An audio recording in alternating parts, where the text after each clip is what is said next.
스키단 만들라 그랬는데 그걸 이제 KT가 의논을 했겠지. 하다 보니까 액수가 너무 어마어마하고 이 스키단 뭐 우리하고는 좀 어울리지 않는 건데 이러니까 회장 입장에서는 이거는 어려서 안 된다. 그러니까 이 경우도 박근혜 대통령이 장시호가 만든 사업 계획서를 황창규 KT 사장한테 직접 줬다고요. 예, 직접 준 거예요. 근데 이게 이제 동계 스포츠 육성하려는 육성을 예, 위해서 내가 했다고 주장하는 거고. 근데 동계 스포츠 육성을 주장하면 뭐 문화체육관광부 관료들이나 이런 데서 만든 기획서를 써야지 왜 장시호가 만든 거를 갖다 쓰냐고요. 그래서 이제 그 KT에서는 어쨌든 8천만 원을 이제 거부를 했는데 거기서 나중에 또 이제 2천만 원 8천만 원을 거부한 게 아니고 네. 이 파토가 나니까 네. 파토가 네, 났단 그러니까, 말이야. 예. 나니까 그럼 그동안에 우리 왔다 갔다 준비하고 그럼 돈 들어갔으니까. 경비 들었으니까 8천만 원 내놔라 이거야.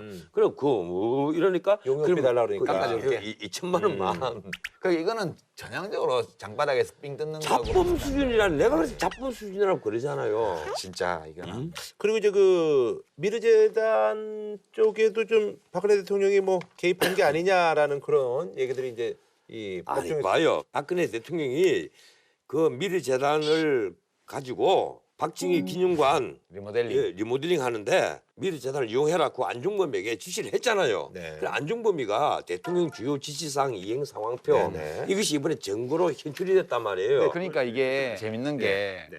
박정희 대통령 기념관을 리모델링하는 사업은 돈이 들잖아요. 아니 저 궁금한 게 있는데요.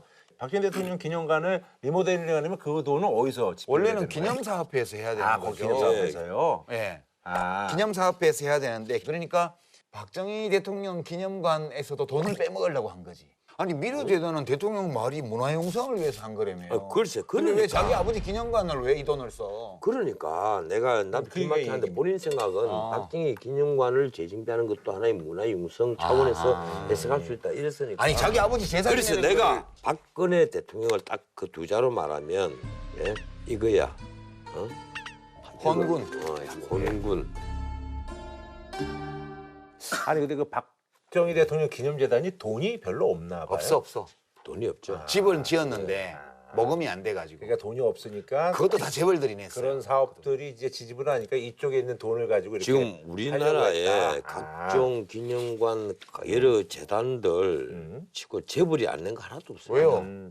노무현 재단은 재벌이 안 냈어요. 아, 노무현 재단은 그렇지. 거의 5만 명이에요. 많은 후원자가. 아니 근데 그 전에 대통령 주요 지시사항 이행 상황표 있잖아요. 네. 예, 이 박정희 기념관 리모델링 한다고 나서 관로, 주관, 민정수석실 관로 닫고 그 우병우란 말이에요. 네네네. 그건 민정수석실에서 왜 주관을 합니까? 박정희 기념관 리모델링을 하면 뭐 모르겠습니다. 교육문화수석실에서 하든지. 변호사님. 이 판국에 그런 것까지 문제 삼으시면 그거 이상하잖아요. 입 아파요. 특검은 뭐라고 얘기했는가 하면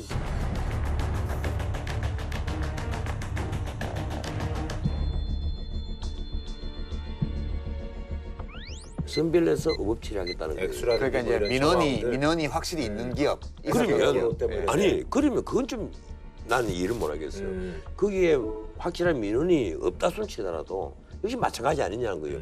자리세를 뜯겼을 때 깡패가 끝난다고 해서 돈을 상납을 하는 그 행위를 만약에 뇌물로 본다면 다 똑같이 기소를 해야죠.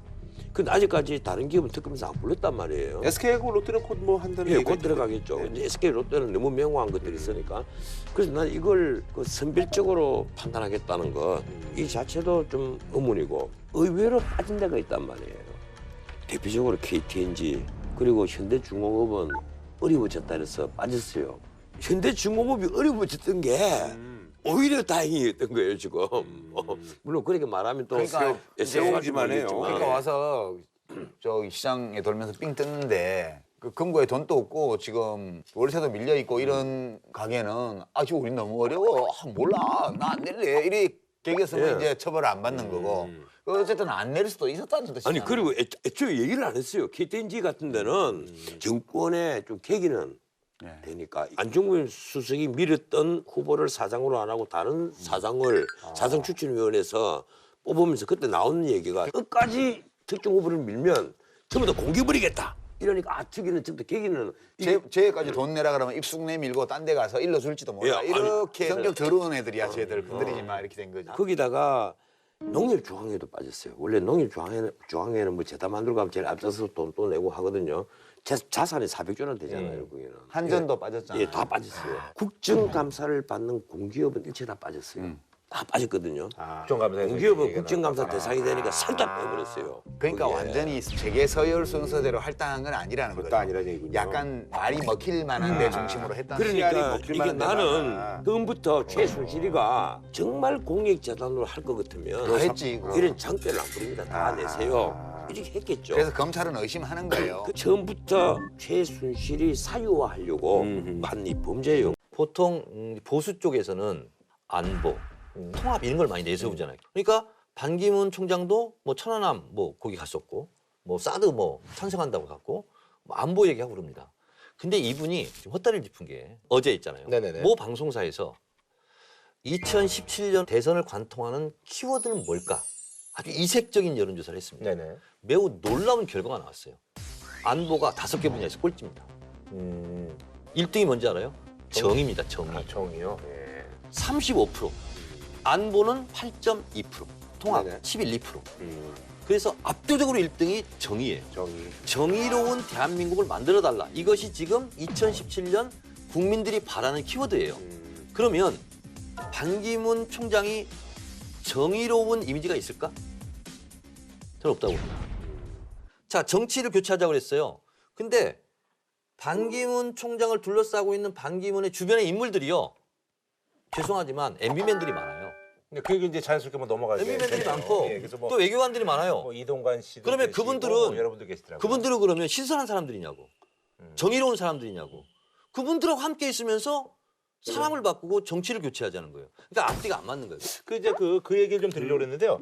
뭐 김수옥 전 유엔 대사가 이제 뭐 제일 맏형격으로 해가지고 뭐 한승수, 뭐 이상일 의원님도 계시고 이게 뭐 이제 이동관 뭐 전 대변인도 그쪽으로 가신다는 얘기도 있고 임태희 전 실장님도 그쪽에 뭐 간다는 얘기가 있고 뭐 거기는 그런데- 아니고. 그건 아니고 제가 확인한 바로는 아니 MB가 거기 고문 맞는 거 아니에요?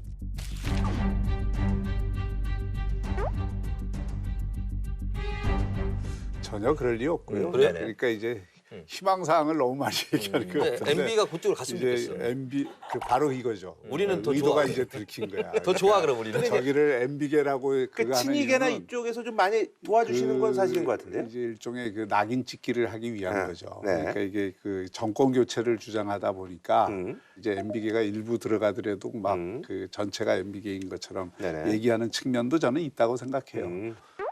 국회의원들이 정치인들이 3가지를 조심해야 되거든요. 첫 번째, 팩트에 유의해야 됩니다.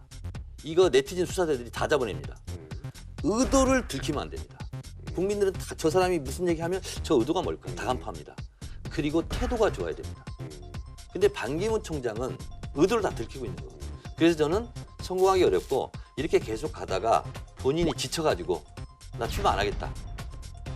이럴 수도 있다.